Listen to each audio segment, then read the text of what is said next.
I watched the second episode of For the Record last night. Ooh, boy, this one's not going to be a very popular one. Second episode of For the Record, which is our new kind of 60 Minutes. It airs, I think, at the end of the month.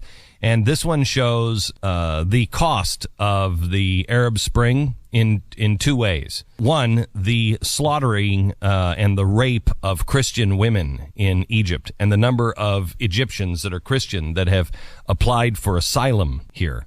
Because they are under real attack. We sent our cameras into Egypt. This whole episode is truly frightening. You see these people sitting in Egypt, and you realize they are risking their life by talking to our cameras. You can't do that in Egypt. And here are these Christians who are identifying themselves and saying, look, we're in real trouble. The Muslim Brotherhood, far worse than Mubarak, and your American administration, gave us this, and they were so stupid to believe. And they said, some of these guys were revolutionaries on the street. Some of them were there, and they said, hey, we just thought, the younger kids, they were like, we just thought it would be better without Mubarak. We really thought that it would be more like America, and now it's not. And now their sisters and their mothers are just disappearing off the streets. And your sister or your mother disappears, and then you go to the police, and in a few hours you go back at home, and you get a phone call from somebody in the Muslim Brotherhood that says, yeah, you might want to forget about your sister, your mother, and you might want to have everybody start wearing some burqas and consider Islam, or the rest of them are going to disappear. What's happening is moms and daughters are just being taken from the streets, and then they are married by, some 50-year-old man who just rapes them relentlessly, and then they're tossed out in the street like garbage. That's what's happening to Christians in the Muslim world.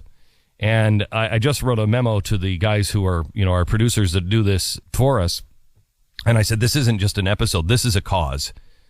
When Americans find out what's really happening with Christians and the way we are pussyfooting around the Muslim Brotherhood here in the United States of America, it's going to stop. It's going to stop. And people like Chris or Keith Ellison have got to be shown the error of their ways. People like Chris Ellison, this guy is a dangerous man, I believe, because he's there. Chris, you're right there in your own community. Keith, you mean? Or yeah. Keith, yeah. Mm-hmm. He's right there in his own community, and he knows that there are bad guys in his community, and yet, does anybody ever hear him speak out about it? Do you hear him? Because there are Muslims that come out and say, help us, help us, help us, help us, help us. Please stop these brutal thugs.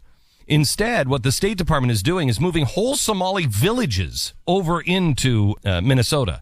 And when Michelle Bachmann wants to point it out, she gets into trouble. The same thing's going to happen with Louis Gohmert. Louis Gohmert on the Muslim Brotherhood and the influence over this president. He said it's very clear to everybody but this administration that radical Islam is a war against us. I'm hoping either this administration will wake up or a new one will come in the next election before irreparable damage was done, because radical Islam is at war with us. This administration has so many Muslim Brotherhood members that are influencing them that they're making the wrong decisions for Americans. So you know. And I know you know this, and I believe that Louis knows this as well. This president knows exactly what he's doing. I think Louis is being kind here. This administration knows exactly what they're doing.